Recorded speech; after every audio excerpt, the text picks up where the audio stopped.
Dr. Alan Mendoza. Thanks so much for joining us. What do you make of the comments that have been splashed all across the front page of The Telegraph and other newspapers this morning? Well, Robin Simcox is right, isn't he? I mean, he's pointed out to an obvious problem, which is that every Saturday, the streets of the centre of our capital become no-go zones for British Jews, who are rightly worried about wandering into an area where they should have every right to be in as anyone else in this country, and to be faced by people carrying slogans that are sometimes anti-Semitic, sometimes have genocidal intent on them, and just a generally very hostile atmosphere. I think it's a fair comment, and he's right about it. The polls at the beginning of these protests showed the British public believing, whether they agreed with the protests or not, that, in Britain, people have the right to protest and so on. Do you think that people's attitudes have changed as the weeks and indeed months have gone on? Because these protests, among other things, I mean, they as well as being very offensive and intimidating to large sections of this country, they also close businesses and much more. Do you think that public sentiment is turning against these protesters? I think in one sense, I'd like to see some polling, firstly, to that question to be asked, that people understand what's happening right now. But I think the more interesting bit is that I think for most people, if they're not in the centre of London or having some purpose, they've kind of just, sort of blocked it out. It's become part of the general noise. I think that's what James Cleverly essentially was saying when he told the protesters last week, you've made your point. Everyone knows what you're doing and nobody particularly cares anymore about it. But you're right, there is a disruption to shops. If you want to go shopping in central London, it's become, sort of a race to get through hundreds of thousands of people sometimes who are trying to stop you from doing your shopping. And Douglas, I think, we have to look at concepts of liberty here, don't we? We talk about freedoms. Yes, of course, there's a freedom to protest, and nobody wants to see that curtailed. But there's also a freedom from having your lives disrupted week in, week out. And I don't think the freedom to protest means that any time you want to do something, it should be given precedence over the freedoms of others to enjoy their times. To go back to the Robin Simcox comment, I know of synagogues who've had to, not have services at their usual times simply because they're worried about what might happen if their members walk out into a mass march. Now, that's not freedom, is it? No, that's astonishing. I mean, you can only imagine the noise and the protests that would occur in this country if anything similar happened in regards to Muslim worshippers having to change their orders of service or their times of service or feeling under such threat. But tell me, Dr. Mendoza, last Friday, the Prime Minister Rishi Sunak gave this speech on the steps of Downing Street. We were talking about it in the last hour. And it's a sort of emergency statement, rather surprising circumstances, rather surprised he gave it.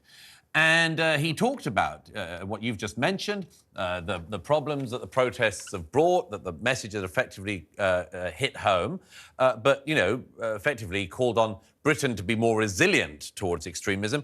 And immediately after he gave that speech, the various groups that organise these weekly protests announced that they were going to do another one the next day, and they did. Are these people just laughing at the Prime Minister? Well, I'm afraid they somewhat are, and I think that the core message of that speech was great. We've got to stand up against this, be resilient, stop our streets from being taken over. But he pointed out essentially to the police having to do their bit here, and I think part of the problem is that the protesters are laughing at the police as much as the Prime Minister and the rest of us, because they know that the police are somewhat cowed by their presence. And for whatever reason, the police are not willing to enforce our existing legislation that could quite easily control some of the wilder excesses at these marches, because there's just a reluctance that seems to do so. So I think the protesters are laughing at everyone here in this country, saying, look how weak you all are. Even when you say you're going to get tough, you're not going to get tough.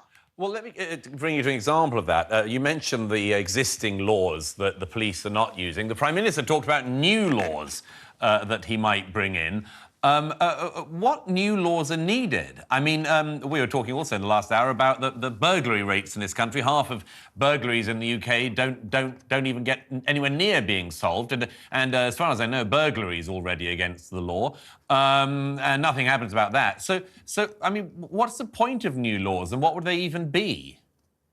Well, that's it, isn't it? If you don't enforce the law, it doesn't matter how many laws you have. You can have laws as long as your arm, and yet it won't make any difference. I think what people are desperately wanting now is to see both the existing laws enforced to the full, in the way that we would have recognised, 10, 20 years ago would have been the norm if protests continued in the way that they have been doing so. And if for whatever reason there is a legal problem with the current laws, then sort of with the minimal amount of fuss, insert new laws that then also get enforced. But it's the enforcement factor that matters more than just saying a new law is coming and being processed. Without the enforcement, there is no purpose in having this discussion at all. And one final thing, whilst I've got you, I'm just very struck by the fact that what you mentioned earlier about synagogue services having to move. I've heard from many Jewish friends and others that the genuine fear that people have, and the just months of people who are Jewish in this country, for instance, not being willing to go into the centre of London with their families. Do you think that in some way this has been too quiet, this concern? In that I'm just trying to think, if any other group of people in this country felt a fear of going into the centre of London on an average shopping day, I think there would be uproar. I think that if there were marches in the centre of town by some kind of racist organisation that wanted to kill all black people, for instance, people would be talking about it. We wouldn't have had to have waited months for a front-page headline like this. No, Douglas, you're absolutely right. It's yet another example of what David Baddiel wrote in his book, that Jews seemingly don't count. That's essentially what it is. But the problem with that is, as you well know, is that if you start saying, oh, certain sections of the population are less important than others and we're not going to listen to them, it isn't long before the protesters move on to their next target. Yes, OK, the Jews might be today's target, but tomorrow it's other people who might oppose other views that they have in common. And then we soon discover as a society that the danger of ignoring one problem when a no-go zone has been established is that it's much, much harder to bring people out to oppose the no-go zonization, as it were, for other people as well. So we should be much more attuned to the realities of what's been going on in London for the past few months. We should have been on top of it from day one. We've left it very late, but it isn't too late. That's the whole point. At any given moment, we could have the apparatus of law and order swing back in action and finally show that this is not a protesters' free-for-all, and that, yes, there's a right to protest, but you can't do it if you're going to intimidate others. That's Alan Mendoza from the Henry Jackson Society.